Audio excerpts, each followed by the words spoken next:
Hello Homeworthy, my name's Drew. Welcome to my Georgian townhouse in Leicester. Let me show you around.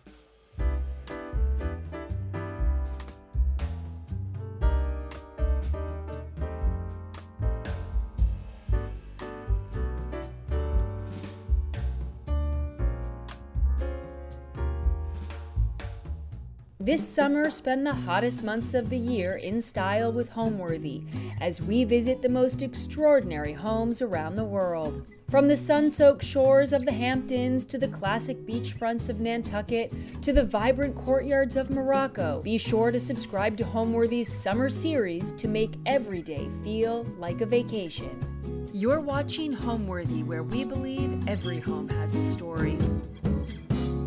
Hello, my name's Drew Harriman. I'm the owner of Harriman & Co.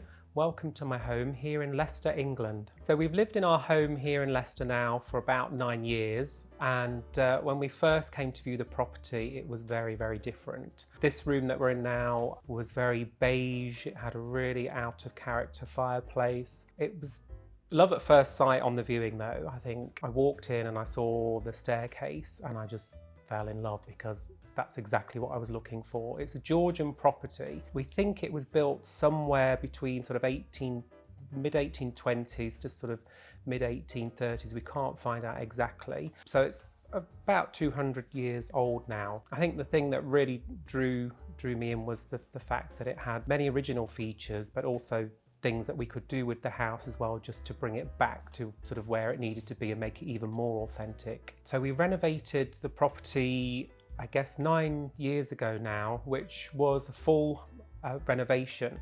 We came in originally thinking, well, we'll just do a bit of decorating, but then literally got the keys and then decided to do a full house renovation. So that was top to bottom really. We put new windows throughout. I was very lucky that my father at the time was a sash window restorer, so we were able to get new windows put in throughout the house.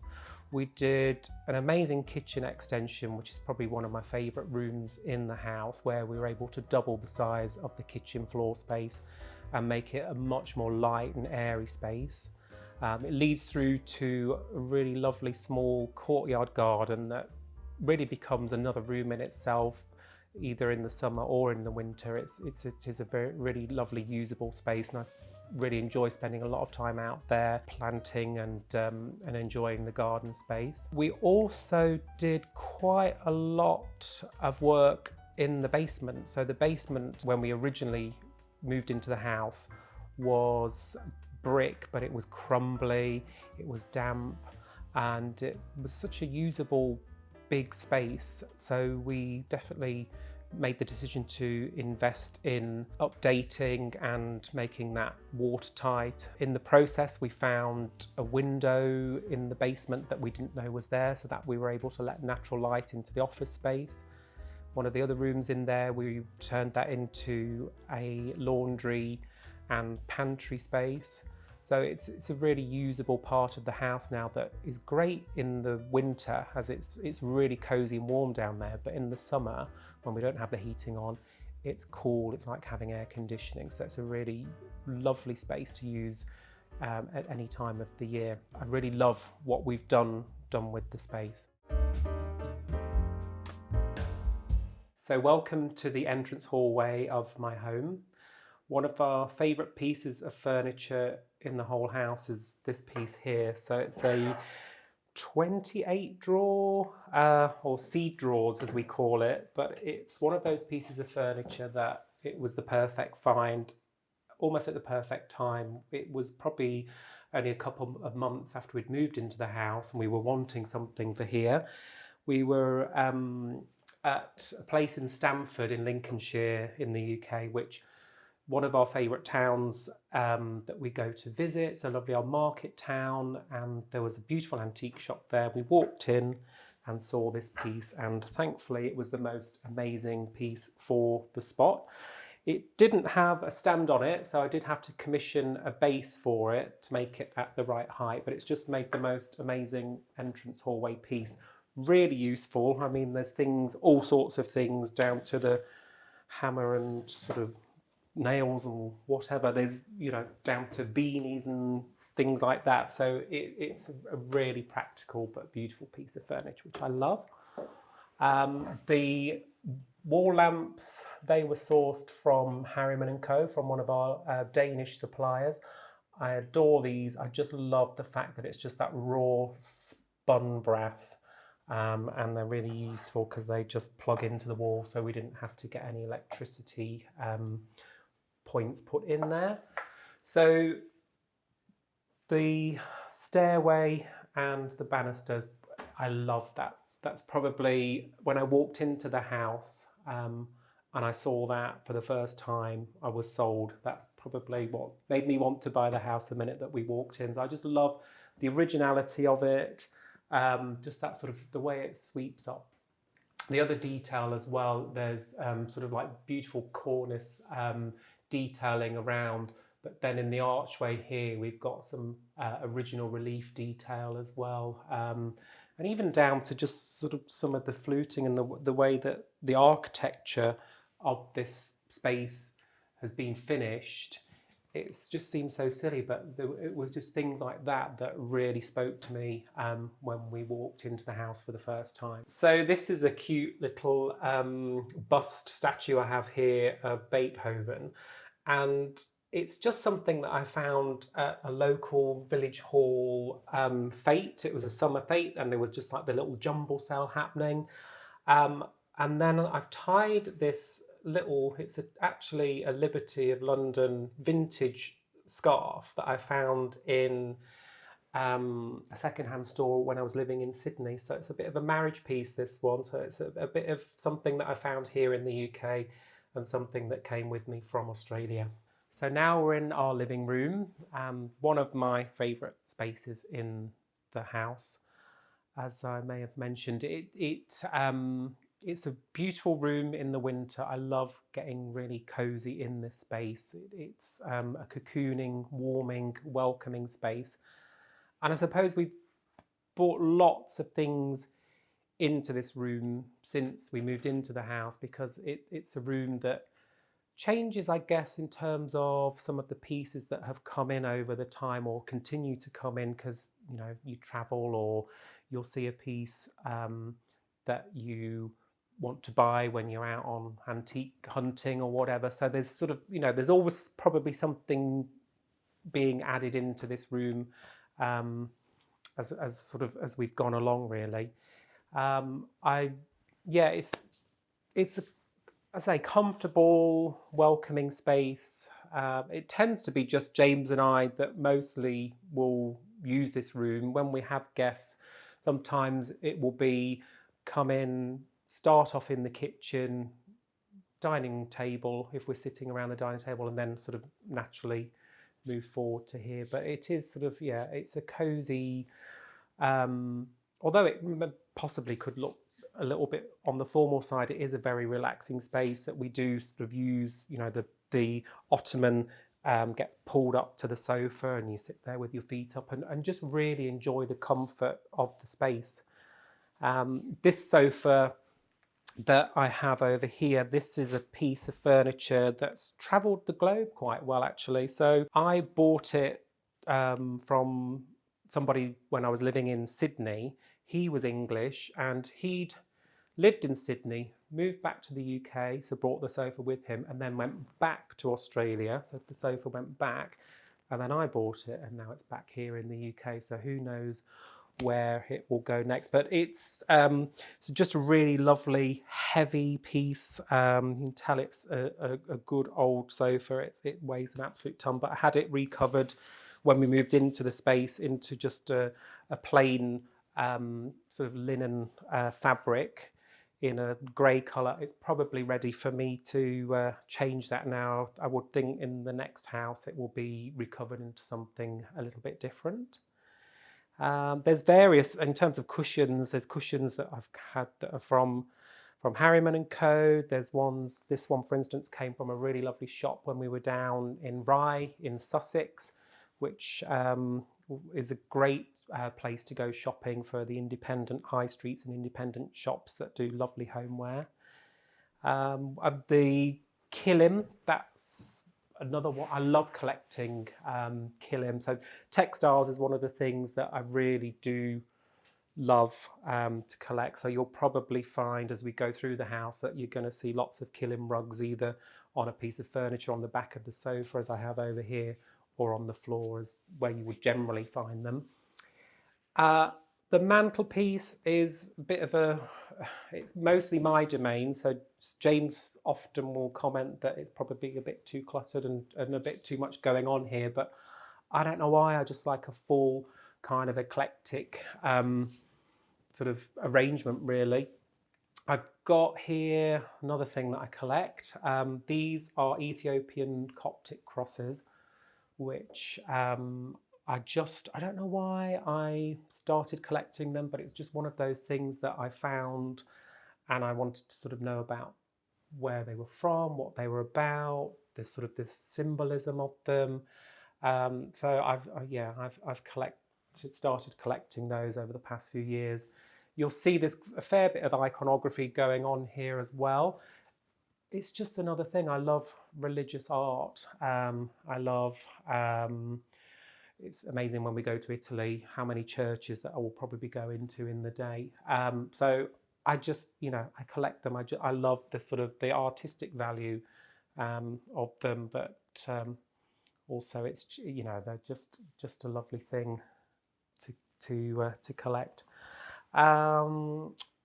Over here, so again, there's a little vignette, if you want to call it, of pieces that have been collected over the years.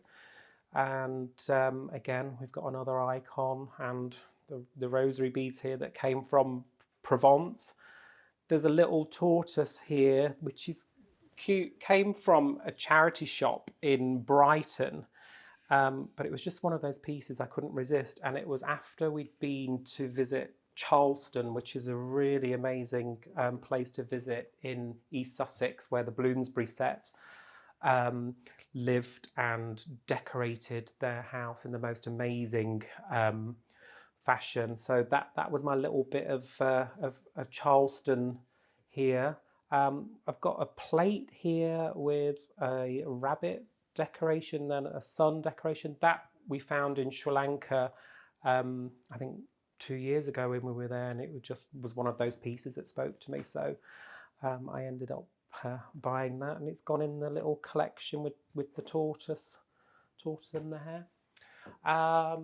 Artwork here. I love these three pieces. These three pieces have been curated together since we put them there, probably a year or two after we moved into the house, but they were actually all bought from the same antique shop, one of our favourite antique shops that we like to visit. And I think at the time they were all there at the same time, but just managed to get those, and they just work beautifully on the wall here. So the shelving unit here is a piece of furniture that we bought when we moved into the house, and I guess it's one of the more modern contemporary pieces of furniture that we have.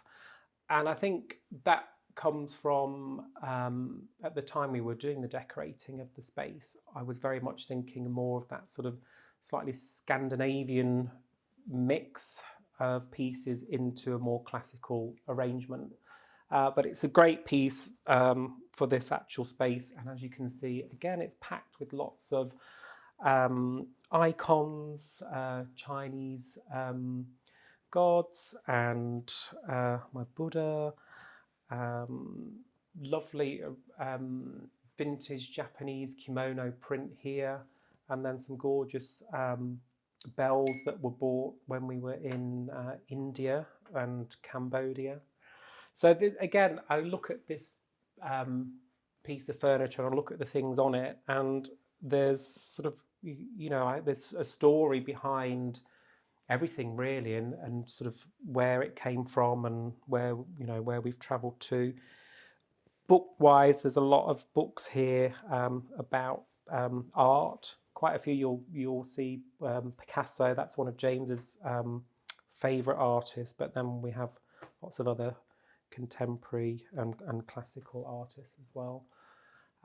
There's also a little print here. It's actually of Leicester from I guess maybe 1700s. It's something that I found in a lovely old shop in Edinburgh, actually, at the time that we were renovating the house.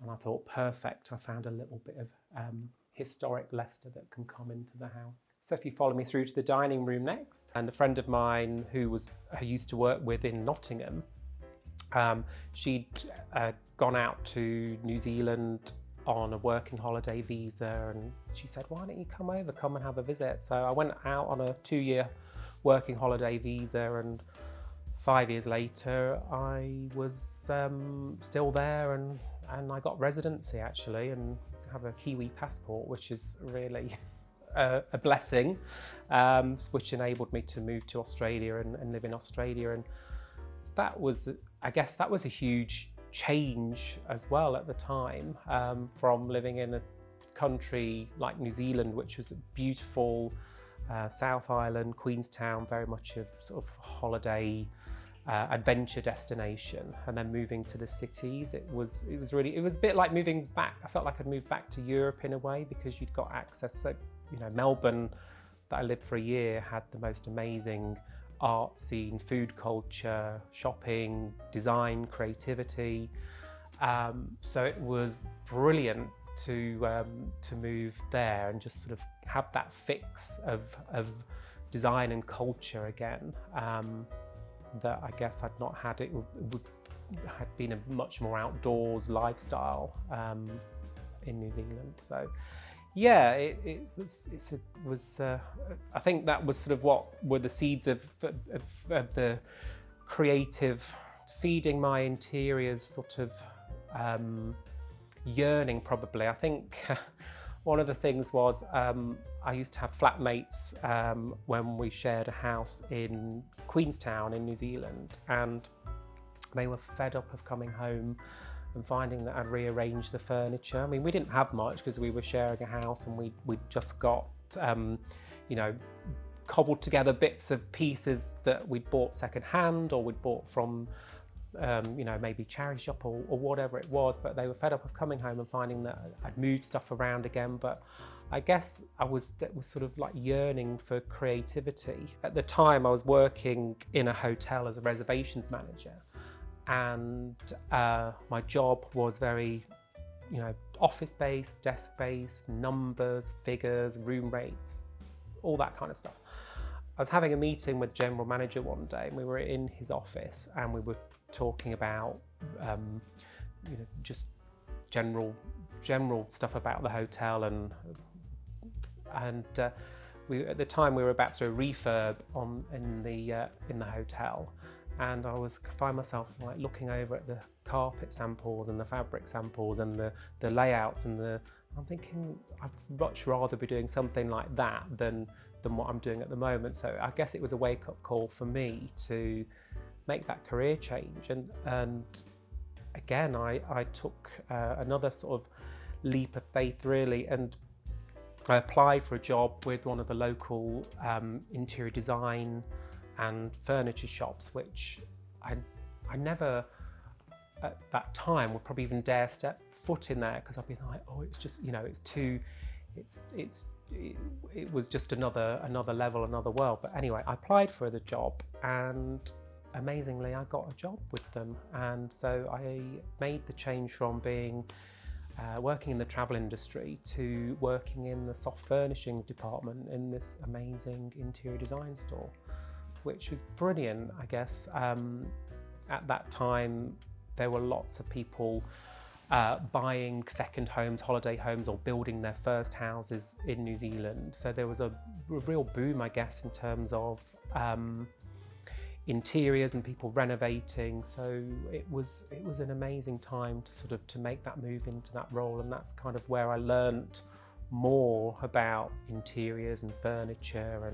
And interestingly, being at that end of the world, it was very focused to a lot of European furniture, a lot of European styles, and a lot of design brands and European and English fabric houses. So yeah, it was an interesting time. So yeah, that's my little bit about Australia and New Zealand. So in the dining room here, you can see we've pretty much colour drenched top to bottom, so including the architraves and the skirting boards.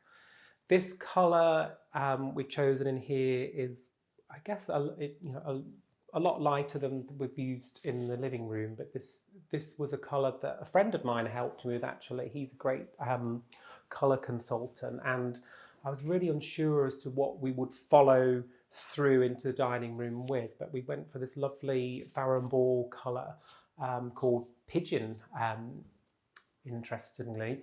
But I guess the reason for me looking at the colour drenching that we did, I guess almost 10 years ago now, was I was looking at Georgian houses and the history of Georgian houses, and I could see in some of them that there was this use of colour all the way through, and I think that my decorators were a bit stunned and were like, well, why aren't you painting the architraves, and why aren't you painting the skirting and everything in the classic white? But it just felt to me that it resonated more, just to make this a more, I guess,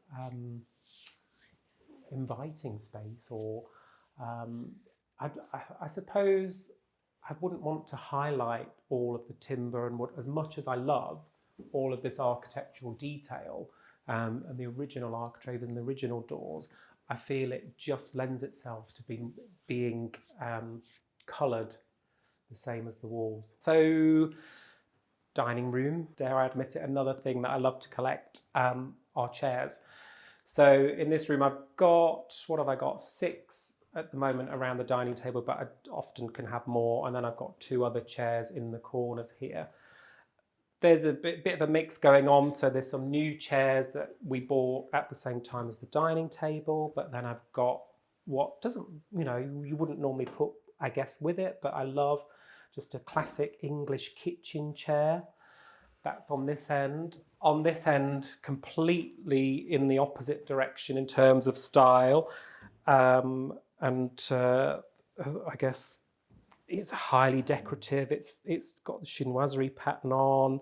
It's cane backed. It's completely sort of different to the rest of the things going on. Then I've never seen these. I love a stick back chair. I love a Windsor chair. And I've never seen one like this that's kind of like a wing back style. I keep looking in some of my reference books, but I've not been able to sort of find or see anything like that. This came from an antique shop in the Cotswolds, and I just love it. It's just so got that sort of shaker vibe. I don't know. It's an amazing piece. And then I've been after one of these corner bobbin chairs for quite some time, and at a recent antique hunt I found one which I was supposed to be buying things for the shop, but as always happens, there's always something that needs to be brought home. The dining table is fairly contemporary, I suppose. This came again from the shop, and it's walnut, which I love, so it's a really warm colour tone. And yeah, I really love how it's sort of quite modern compared to a lot of the furniture that we have. Same with the lighting as well, with the light fitting, that we went with a more Scandinavian inspired design. But then on the floor, here I am again with my Kilim rugs. I've got a beautiful Uzbek Kilim here, which is one of my favourites. You can see it's wide strips that have been sewn together in quite an organic, natural coloured material, but then there's beautiful embroidery and applique all the way through.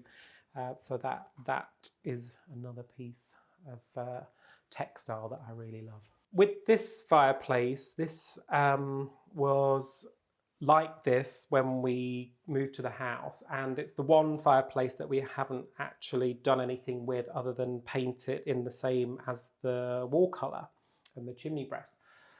It's still a working fireplace, but it's not actually in use at the moment. But what you'll see is my little collection down here. So I've got some metal boxes. You'll see the one on top is what we call a deeds box. So another thing that I tend to end up collecting is these old-fashioned deeds boxes, which people would have used to keep their documents and deeds, and then often you will have them the name sign written on, or this one's got the initials on there.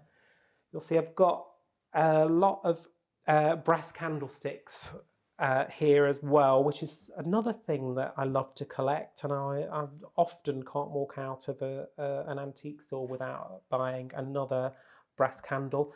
They're in here on the fireplace at the moment, summertime, but you'll find during the winter I'll probably have quite a big collection of them on the dining table and also throughout the living room as well. Interestingly, this deeds box here is also full of brass candlesticks.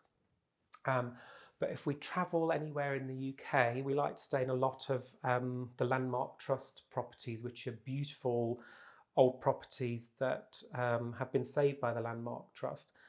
You'll find that I'll pack away my brass candlesticks into my deeds box, and if we go and stay somewhere like that for a week, that I'll take my candles with me. I mean, it's useful that I sell lovely beeswax candles in the shop as well, so I've got those to take with me. But yeah, another collecting thing going on here with the brass candle. So now I'm going to take you through to the kitchen.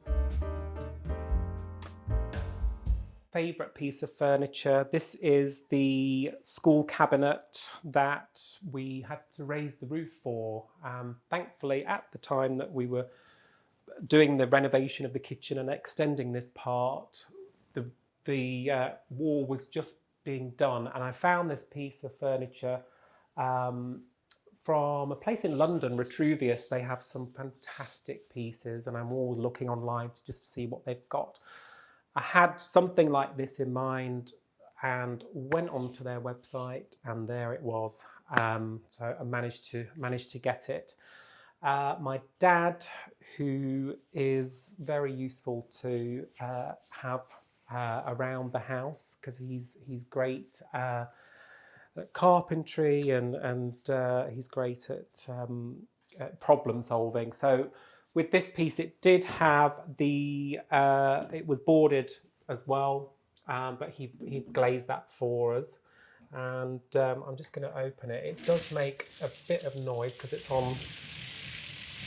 these rollers. I love the fact that it's still got like the original labels in there, indices, etc. January, February. Somebody came in and thought that I actually filed my linen by month and I could only use it by that, but it's not that. It's just that's I just, those labels are sort of still on there. But it's a great piece of furniture. At the top, the bit that's on display houses our collection of ceramics and pottery that we've collected over the years. We went early on when we got together, I guess we went through the phase of our white jug collecting. So we've managed to sort of fill that with lots of white jugs. I know there's a bit of an imposter here, but this was a beautiful French piece that I found not that long ago, actually. And I just couldn't resist that. And I couldn't find anywhere to put it. So it's gone in on the white jug shelf. You will see on this side that we have probably a lot more contemporary stoneware, earthenware, terracotta, different types of bowls. Some of these are from the local potter that, again, I've stocked in the shop. Some of these are from Japan. There's pieces that we've collected along the way. There's a lot of pottery in here from Cly, which is a beautiful place in Norfolk in the UK, which Cly pottery that we always, whenever we're in Norfolk, we always have to go to Cly. Even though we don't need any more pots, we have to go and just find something. So yeah, it's a great piece. Underneath, it's just It's the pantry store. So it's amazing when you open that because there's lots of spices and all sorts going on in here. So you get a really lovely smell of cumin when you open that. So it's a great functional piece of furniture that is constantly in use. Yeah, I love this piece. The kitchen island, great place to hang out. This is what I love, that people will come into the house and they will literally just sit down here, and it's just a comfortable, sort of welcoming space, really. I spend a lot of time here if I can, while James is on the other side, hopefully cooking up something nice for dinner. But yeah, when we're dining together in the evening or even at lunchtime, we'll set this actually, rather than going through to the dining space. It's one solid piece of Carrara marble, which I sourced from a stone yard up in Nottinghamshire. So I really love it. It's one of those pieces of furniture that you just live on. I mean, it's got so many ring marks and it's been bashed about and so on, but it's not a precious thing. It's a functional piece of furniture, so it gets used a lot. Underneath here, we've got quite a lot of cookbooks happening. We always say we're not going to buy any more cookbooks. We don't need any more cookbooks, but then somehow they miraculously appear. Or I think, was it 2 Christmases ago, we got about 5 cookbooks from various people gifted to us. This piece, I love this piece of furniture. Again, it's fairly new edition, probably had this in the kitchen for about a year now, and I just wonder why we didn't have something like this in here before, because again, it is just a really super functional piece of furniture. Keep place settings in here, big serving platters, storage jars and all sorts. And then I love that you've got the top that you can curate as well, and this changes sort of weekly or whatever in terms of what's actually on here. I've got a lovely painting here from a local artist, which yeah, I absolutely love that piece. So and then the Gents of Leicester clock, let's not forget that. So this is, again, another antique or vintage piece that Gents were a clockmaker that were based here in Leicester. You sometimes see them at railway stations. I know in Sheffield recently we went there and they've got the Gents clocks on the platform, which is nice to see. But I love it's in that sort of Bakelite sort of material. I love the face and the hands on that. So that was a nice find. Again, that was from a local vintage supplier. Pansions. Okay, there's one here. There's 3 there.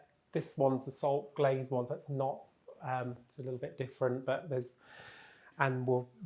more of these in the house as well. So this is, I'd say, James is probably the collector of these, although I love them as well. So I'm happy that if we find any, that they come into the house. They do get used. I mean, this one's looking a little bit decorative on here at the moment, but they can often be filled, particularly towards harvest time. James will make a lot of preserves and jams and things, so that a lot of the fruit can come into here and sit in here waiting to be processed. Gets filled with ice, so we have the wine bottles in here when we're entertaining. So they are practical as well as really lovely classic pieces of kitchenware. I guess the kitchen itself is by Devol, which is the local kitchen maker, which are now have showrooms now in London and also in the US. But I love the simplicity of the style of this. It was designed by Sebastian Cox. I love that you've got the little holes for the handles that are brass, copper lined. So they have that tiny little bit of detail. And then the tiles, handmade tiles, these came from a lady called Marianne Smink, and she makes the most beautiful screen printed wall tiles, and yeah, I really love those. The colour actually is interesting. This colour now that we have is Setting Plaster by Farrow & Ball, which we only changed it to this colour about 2 years ago, but I love it. It's such an interesting colour that in certain times of the day it will be just this sort of lovely plaster sort of pink colour, but at night time we've got dimmers on the light fittings here and over the island, and also there's dimmers that light the cabinet over there, so you can dim it down and it goes such a dark dusky pink colour, so it really does change sort of the mood and the feel of the space. So I'm so glad that we painted it this colour. Originally the kitchen was probably more of this sort of like sandstone colour, but it was definitely the right thing to do to change it to this lovely Setting Plaster. The light fittings, these were old factory light fittings that we found a few years ago at an antique market, so they fitted in really nicely. There is one more chair that I probably should mention. Well, probably there'll be more chairs, I'm sure, as we go along, but this is a chair. I've wanted one of these for a long time. It's an Orkney chair, so it comes from Scotland, and it's just, I don't know what it is I love about them, whether it's how they're constructed, the fact that the back is made from black oak grass that it's bound into strips, and then to make the actual back, because the Orkney chair, I guess, came from necessity. There's not much timber there upon the islands there, so they made their furniture out of a little bit of wood that may have been available, but then the local grasses. Also, you'll see that it's a high back. It was good for using in the houses there, that it would be, you know, keep the drafts out when you're sat in front of the fire. In fact, the earlier ones, this one's probably late 1800s, but the earlier ones would be completely filled in again, just to reflect the heat from the fire. But it's a gorgeous piece. I've wanted one. I used to see these in New Zealand as well, because I guess the Scottish settlers would have taken them over to New Zealand, but you don't see them very often in shops or antique shops. But I managed to find this, and it was lovely, because I'd just been the weekend before, I'd been to Kettle's Yard in Cambridge, which is an amazing gallery, and it's just curated in the old part of the gallery as though the people were still living in there. And there is an Orkney chair in there, and I saw it. I was like, I need to. I've got to get that Orkney chair. And then a few days later, I managed to find one. So that one's come into the kitchen and now has pride of place here. So one of my favourite design features that we did with the window here was to put in double opening. So we've got this lovely sort of open space, which is really great when you're in the kitchen and you want to pass things through if you're going to go and dine outside. It's really lovely to stand here if you're doing the pots or filling the dishwasher. You've just got a really beautiful sort of framed piece of the garden. We were really lucky this winter that we had so many birds into the garden, so I set up a little terracotta bird bath over here, so I could see the little robins and the wrens and so on coming through to the garden. So that's been lovely. So in terms of renovating the house, the kitchen area was probably one of the most important spaces for us to get right, and also to make that into a much more usable space. So we actually discovered that the kitchen part of the house was a later addition, so it's actually in a Victorian period. We found in the wall there was an old newspaper, the Leicester Mercury newspaper from 1899, was hidden in a cavity in the wall when we knocked that space down. So it was amazing to be able to sort of to date that as a different part of the house, which you could kind of see that anyway. It had more Victorian style windows than it did have Georgian on the front of the house. But we were able to double that floor space and make the layout really usable, lovely layout. Able to put in some doors that were, I guess, kind of slightly more industrial feel, but that sort of resonated with the buildings that are around the house as well. So that's let a lot more light in. Also having skylights in there as well has also added to the light and airiness of the space.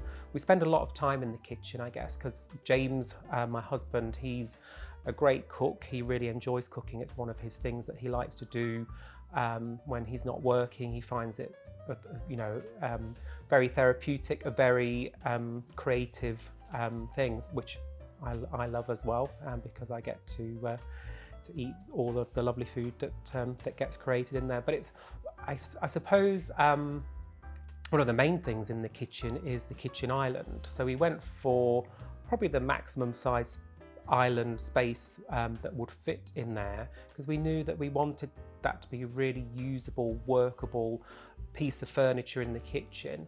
And what's lovely about it is now when people come into the house, people naturally, we greet them at the front door, walk through the hallway and into the kitchen, and people naturally will sit down on the bar stools at the kitchen island, which is a huge compliment, because it makes you feel like that people are really feeling welcome and just comfortable in your home, and they'll sit down. And often, if we're having people round, say for dinner or for drinks or snacks or whatever, we'll find that we probably stay in that space for most of the evening. We're not into sort of formal dining as such anyway, but it's just such a communal space that you can sit there and you're cooking away or setting out the island, and it just makes it such a lovely sort of warm, inviting space. So it is the most used room in the house, I would say. So yeah, I would say the kitchen has been the one that was sort of the main thing that we really sort of spent a lot of time. I guess in terms of the kitchen that we put in as well, we looked at different options. Eventually we decided on a Duval kitchen, which is designed by Sebastian Cox. We love it because it's just that simple, sort of rough quarter sawn oak feel. It's very neutral, very natural. We've got marble, Carrara marble kitchen island tops, and we also found an amazing old original school cabinet that we were able to change the glazing at the top, because it just had standard cupboard doors at the top, and we glazed that so we can see all of the pots and collection of ceramics that we have. Luckily, it was at the time that we were doing that extension part of the kitchen, and it's quite a tall piece of furniture, so it did involve us actually raising the roof of the kitchen by a few centimetres to make that piece of furniture fit. So that's a real treasured piece in that space as well. So now I'll take you through to the garden so we can have a look at it.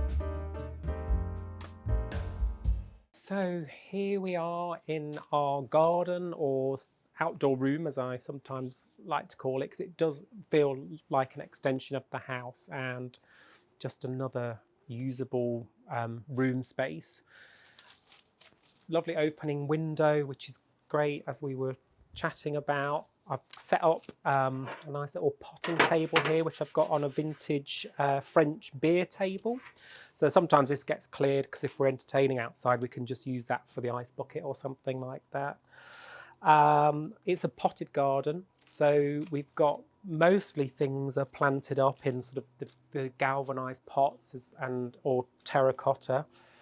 And yeah, I've probably got more into gardening in the last, say, 4 or 5 years, and I really do enjoy being out here and just trimming things or repotting things, and just being outside here.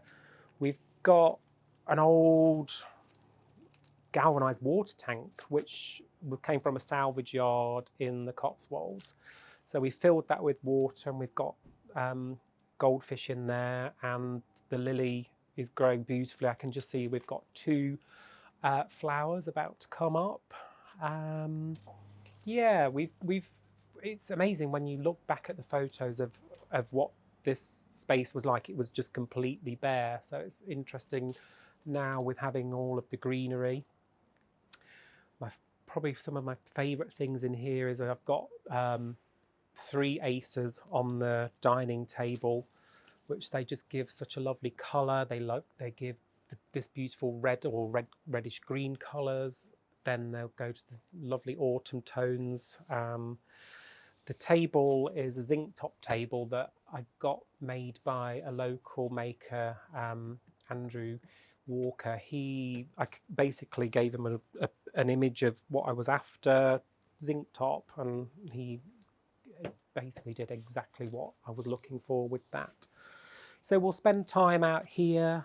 It's nice in the morning because you sort of have the shady spot over by the door, or you can come further out if you want a little bit of morning sun. It's it's a really, really, really lovely space. We'll dine out here a lot as well. Sometimes in the height of summer, I've got some like sailcloth that can go up. We've got the lighting here as well. Sometimes if we have a little sit out late at night. But yeah, it's just a really lovely space.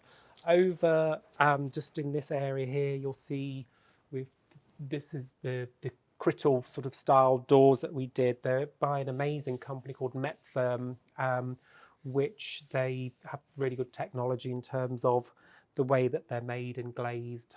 Just makes them a lot more efficient. But I like this kind of, I guess, semi-industrial feel that they have, and they just seem to work really well with the Victorian brickwork that we've got. So yeah, that's our lovely garden. So now we're going to head through and upstairs up to the bathroom. So here we are in our bathroom, the main bathroom. This was a room that I loved doing as well. It was really a bit odd, I guess. When we moved in, it had like a really long sink unit here with the tiny sink there. And it had a Victorian bath, but it was only like a half bath. And then I think there was a bidet and a toilet and an airing cupboard, and it was a little bit strange. So we kind of kept the footprint pretty much how it was. We went for a really lovely roll top bath because both of us like to have a nice bubble bath or salt bath. So it's just a really nice, relaxing space to have that. There's an amazing piece of artwork here by Bernard Venet.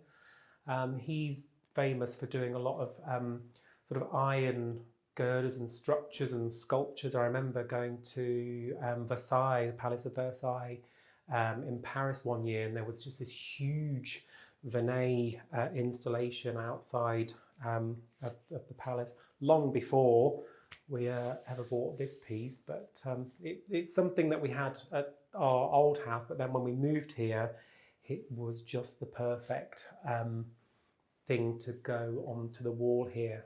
Originally, this wall was in the sort of grey colour, Talonstown grey, by Paint and Paper Library, which is the same that we have in the hallway, but it was quite a cold colour because this is a north sort of side of the house, so it is a cooler part of the house. So we found this beautiful colour called Bath Stone by Little Green, and I'm so happy that we painted it in this colour because often I'll be walking down the stairs towards the bathroom and I think that there's a light on, but it's just the fact that the natural light is reflecting onto the wall colour.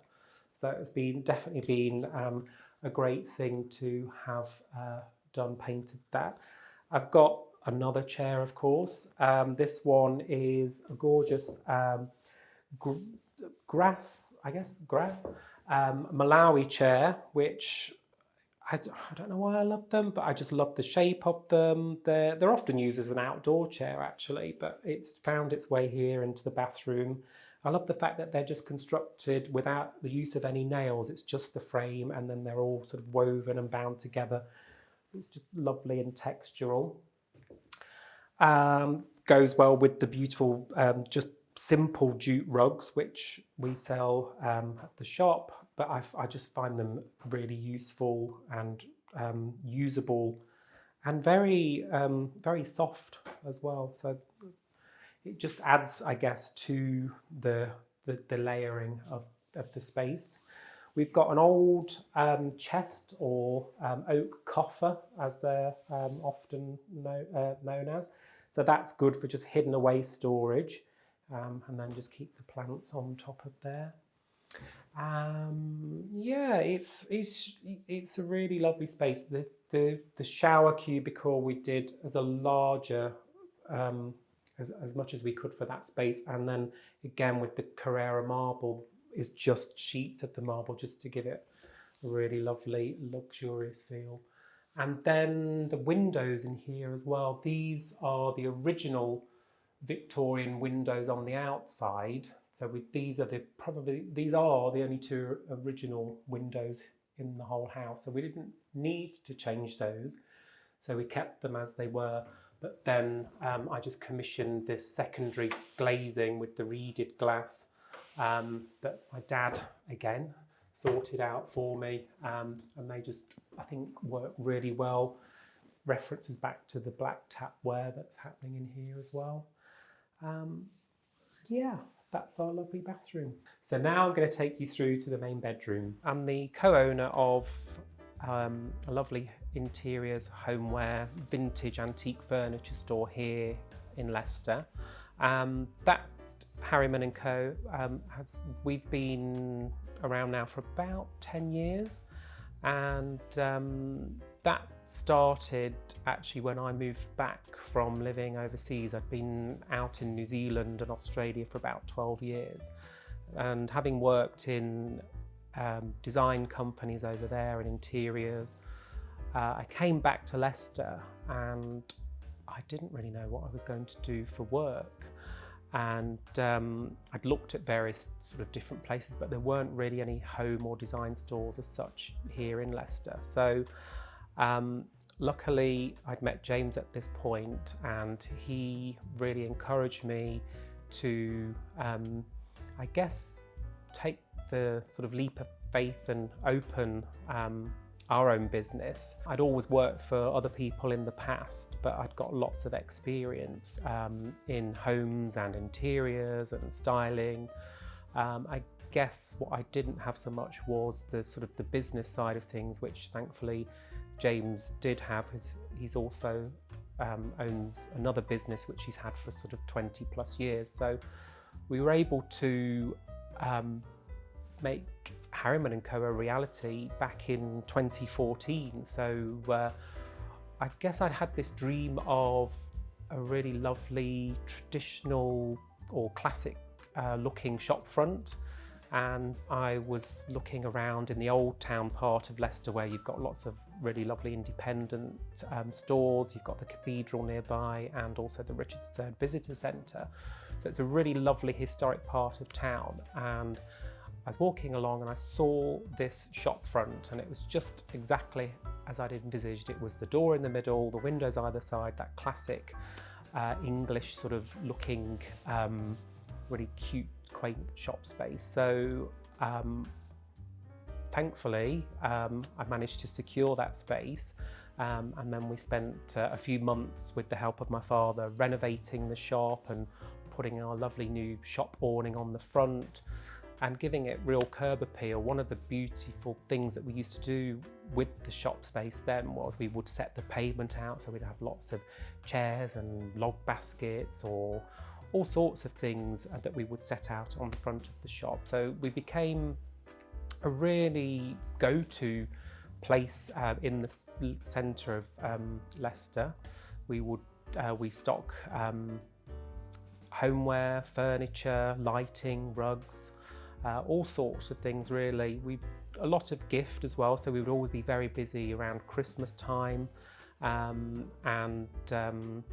so yeah, it's been a great thing to have done. We've now, I guess, we've moved into phase 2 of that space, so we've moved out of the city centre It was a lovely time that we had there, but the shop was a little on the small side eventually. So we've now moved to a really amazing warehouse space. It's an old textile factory now that we're in on the outskirts of Leicester.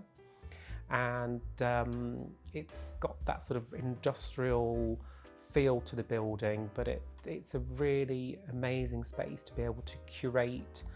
And since we've opened the doors there just over a year ago, it's really become more of a community space as well as a shop. So we're hosting workshops and pop-ups, and we just recently had a cheese and wine night, which was amazing. Coming up at the end of this month, we've got an art wine social as well. So it's been amazing to move to this new space and sort of evolve, I guess, what we've been doing for the past 10 years. We certainly have a lot more room, so we're selling now a lot more antique and vintage pieces of furniture, which is brilliant. That kind of feeds my habit now of being able to go out to antique fairs and markets and auctions and source and find lots of lovely pieces that we can bring into the shop and know that I've got the space to be able to do that. So really enjoying this sort of next phase of Harriman & Co.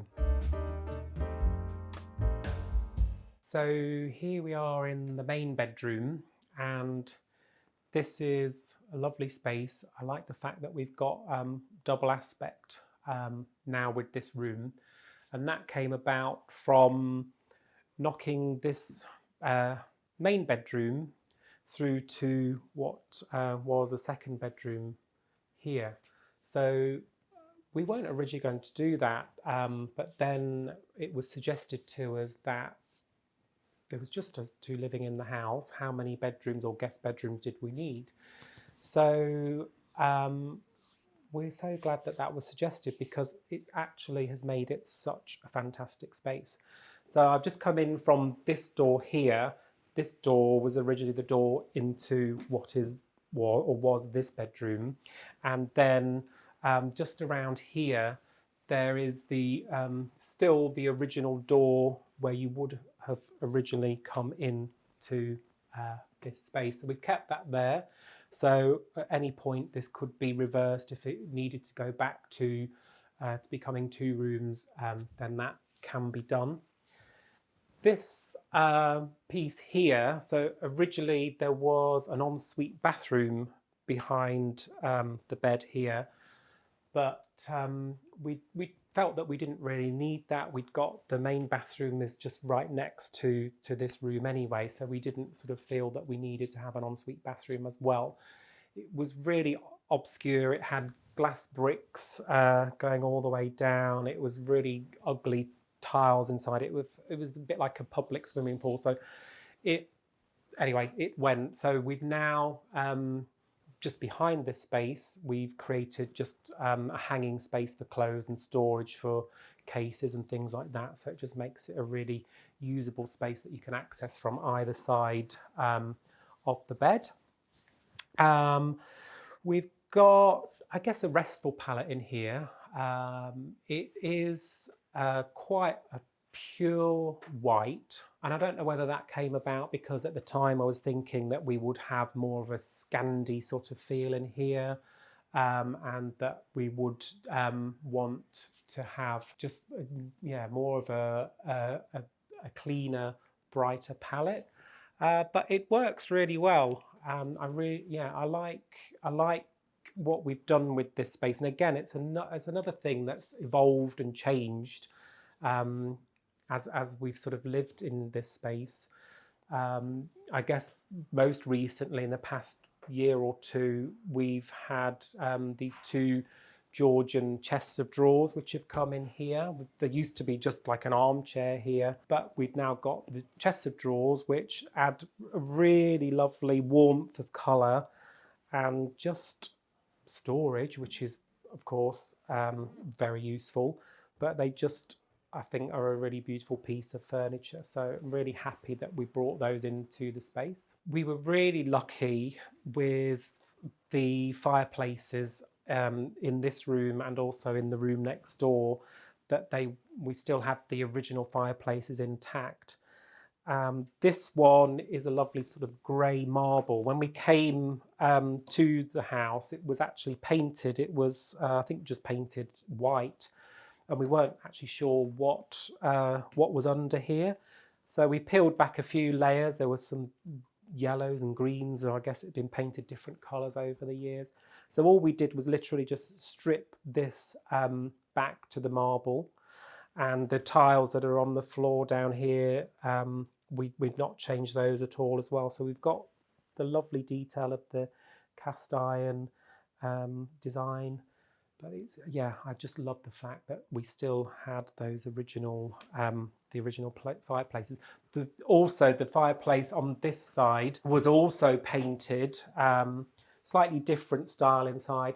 This one's in kind of more of a granite finish, and again was painted. We weren't sure if it was timber or what it was, but again, we stripped it back, and it's got this just lovely sandstone sort of feel to it. So this space that we're in has become, I guess, dressing area. We've got the wardrobes here, which great storage, but again, didn't want anything too imposing, so they're just sort of a quite simple oak finish. The chaise is a fairly recent addition. I think I bought this piece of furniture thinking that it would be for the next house, but not sure. So it's found its way here into the bedroom. It is actually quite a nice piece of furniture. I found myself, it came in during the winter, and I would find myself kind of retreating up here and sometimes just sitting with a book or a blanket, and it's actually a really nice, restful, quiet space to be. Artifact wise, there's a couple of things going on here. There's Shiva, that's an artifact that we found when we were in India, in Kerala. So we brought that beautiful piece back with us. And then there's another deity here that we found actually in an antique shop in Australia. Miro, the poster that we have here, Miro is one of James's favourite artists, and it was amazing to go a couple of years back to the Miro Foundation in Barcelona, and also to his studio in Palma in Mallorca. It was interesting because I was sort of never that much of a fan of his artwork, but then having gone and seen sort of, you know, his body of work, it was interesting that I found myself really engaging with his artwork even more. So it was nice that that piece is in here. There's a little beautiful Inuit basalt carved piece here. James has collected a few pieces of Inuit art over the years. There's an amazing lady that has a shop in Paris, in the Marais, and she specialises in Inuit art, and we can't go to Paris without going there and seeing what amazing pieces that she has. Back through to here, we've got another the vase that was bought at the same time as the one that we have in our bathroom. So again, it's just a really lovely statement piece of artwork that we have. You'll see over in the corner here, I've got a few more icons and things happening. Again, I just change things around. What will happen is I'll move things up and around into different rooms around the house, but that's my current sort of little vignette and collection that we have at the moment. More kilim rugs in here as well. I've got one of my favourite kilims, which is just here at the side of the bed. It's only a small piece, but it's a lovely, I think I just love the colours in it. It's a Turkish kilim, this one, and I just love the motifs that are on here and just the little bits of detail. There's a lamp here that I made myself. I found this vintage stoneware bottle in a shop in Brighton, actually. And then Imogen Pope, who makes beautiful lampshades, I found that lampshade, and even did the little the green cord on there as well. So that was a little project of mine. So yeah, that's the things that I love about this space. This home means to me a sanctuary. It really does. And funnily enough, when we first moved in, the idea was like to create a sanctuary in the city, and that's kind of, you know, is what it feels like. What's great is that we're located sort of right in the city centre, which means you can walk out your door and go to some great cafes. We've got an amazing art gallery just down the road here. But when you come into the house and you close the door, it's amazing how quiet the space can be. So it's a very inviting home. I mean, we're sat here in the living room at the moment. It's one of my favourite places in the house in the winter. I love to be in this room in the winter. It's amazing getting the candles lit, getting the log burner going. It's such a cocooning, cosy space. So that sort of it's a grounding space, I think, and I think that's really important.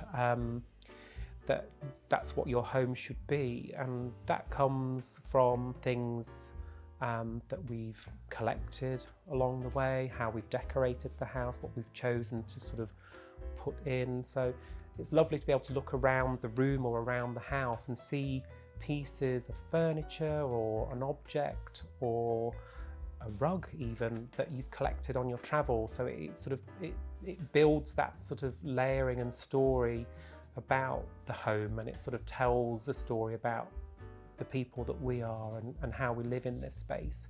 So yeah, very much a sanctuary in the city. Thanks, Homeworthy. It was great to show you around my home in Leicester. That's it for now. Bye. Thanks for watching. Be sure to go to homeworthy.com for exclusive content, shopping guides, and so much more.